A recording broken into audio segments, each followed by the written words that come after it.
هغه ماشوم ځان څه چوت کي او د هغې نه په هغه ځای کې یو ماشوم ساز کی. که په ویډیو ځان پوه کول غواړئ نو ویډیو راسه تر اخره وګورئ. په یو کلي کې زیشان او د هغې ښځه او یو زوی اوسېده چې هغو ډېر په خوشحالۍ سره ژوند کوو. نو یو ورځ زیشان خپل کار له روانیږي او هغه زوی ورته وایي هلې پاپا ماله به نن ته خامخا څه سامان راوړې که نه زه خو یوازې په دې کور کې نشم ګرځېدی. ماله به خامخا څه سامان راوړې چې زه هغې سره ځان له لوبې کومه او زه خوشحاله یمه. نو په دې کې ورته زیشان وایي ارې بچیه زه به تاله سامان راوړم ښکلی د لوبو او ته به پې ځان له دې کور کې لوبې کوې. نو په دې کې زیشان د کوره وتی وي او په لاره روان وي او په لار کې وسه اوکاش میلاو شي او اوکاش ورته وایي هرې هلکه زیشانه ډېر ورکې یاره بیخي دې پته نه لګي ورکې. او ما خو ویل چې د کلي نه به بهر ته چېرته تللی وي خو ښه په کلي کې یې بیخي زما خیال دی د کوره نه راوځې ته. نو په دې کې ورته بیا زیشان وایي مرګریه زه ورک نیم خو بس دغه د ژوند مصروفیات دي نو بس په دغې کې لګیا یو او بس د کور کې یو څه زمیندارۍ له هم ځو.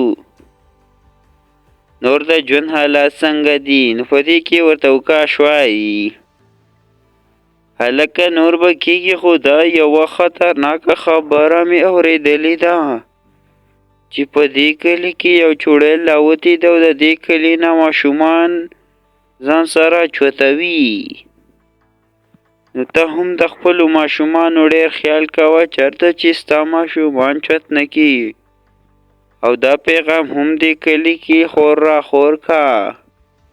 چې خلک د دې نه په امان شي. نو په دې کې چې زیشان بیرته کور ته راغلی وي او هغه زوی ورته وایي هلې پاپا ته ماله سامان رانول او ته چې سال تللی تا ویل زه به دله سامان راوړمه او تا ماله سامان رانول نو زه خو دې یوازې د کور کې نشم کېنستی. نو په دې کې ورته زیشان وایي ارې زما زویه ته به داسې چل وکړې د ټولو نه اول چې ته به د دې کور نه بهر ته هم هېڅکله نه وځې ځکه چې ما څه اوکاش میلاو شو اوکاش راته ویله چې په دې کلي کې یو چوړیل راوتې ده او ماشومان ځان سره چوتوي او داسې نه چې تا ځان سره چوت کي. نو زه به تاله سامان راوړم ما نه خو وسیر شو خو ته به د ځان خیال ساتې. نو په دې کې ورته هغه زوی وایي ښه پاپا زه ولې بیا د کولابال ته وځم چې سولې راغلې ده. نو زه به د کولابال ته نه وځم ماله به ته سامان راوړې هغې سره به زه ځان له لوبې کومه او خپل ټیم به پې پاس کومه. نو په دې کې زیشان خپلې کمرې ته لاړ شي او دغلته دغه د زیشان زوی پاتې شي او په دې کې بیرته هغه چوړیل راشي او ځان ته د زیشان شکل لګولی وي او د زیشان زوی ته وایي هرې زویه راځه چې ځو تا ته به چوړیل څه ووایي چې زه درسه یمه تا ته به چوړیل څه ووایي راځه چې زه به تاله نن سامان والمه او تا ته چوړیل هېڅ نشي ویلی چې زه درسه یمه راځه زویه. نو په دې کې ورسره زوی د دغه کوره روان شي او چې بار ته څنګه راوځي او په لاره روان وي او په دې کې एकदम په جادو ځان نه هغه زیشان شکل چې ځان ته لګولی وي په جادو ځان نه چوړیل سازه کي او ایسته هغه ماشوم ځان څه چوت کي او دغلته د ګیټ خواته دغه دواړه مور او پلار یې دغه نظاره ویني او زیشان ته دغه ښځه وایي لکه سړیه که تا زما د زوی رانه زه خو به مړه شمه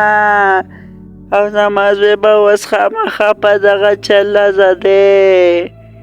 په یو چل به رازه دی د دغه چوړیل نه که زما زوی دغې چوړیل وخوړ نو زه به ځان مړ کړمه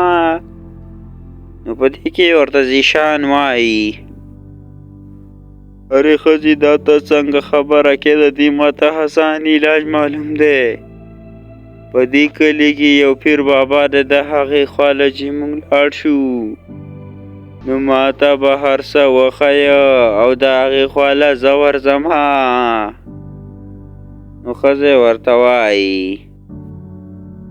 ارې جیجانه زه هم درسره ځمه چې زه هم د خپل زوی په لټون کې شامله شم که نه زما زړه خوږ وي نو په دې کې دغه دواړه د هغه بابا خواله تللی وي او هغه بابا د ټوله قصه وکي نو هغه بابا ورته وایي لکه د دې چړیلانو خو ماته ډېر حسان چل معلوم دی ډېر حسان او بل خوا په دې کې هغه چوړیل زوړ کور ته ډېر ماشومان وړي وي او هغه زوړ کور کې ای او هغه چوړیل ورته وایي زه به تاسو خورم او په دې کلي کې مې بل ماشوم موندلی دی او هغه ماشوم راوړم تاسو ټول به په شریکه خورم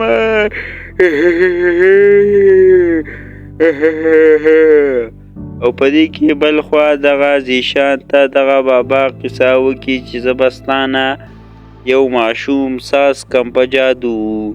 او هغه زیشان له یو جادو ورکړي چې ته دا جادو ووینو ستا نه به واپس بیرته زیشان ساز شي او د هغې نه په هغه ځای کې یو ماشوم ساز کي جادو پې ورپوکي او زیشان ورته وایي ارې بابا ستا ډېره مننه ځکه چې تا مانه داسې یو ماشوم ساز کو او زه به اوس دغه چوړیل په ځان پوهه هم نه کم او دغه واړه به پې زه راخلاص کړمه نو په دې کې دغه زیشان هغلته وړی وي او دغه یو ماشوم وي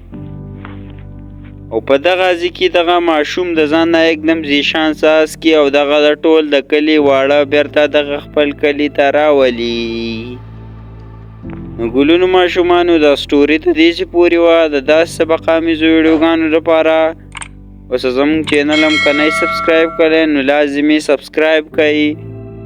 او د بل ویډیو راتلو پورې د لوی الله په امان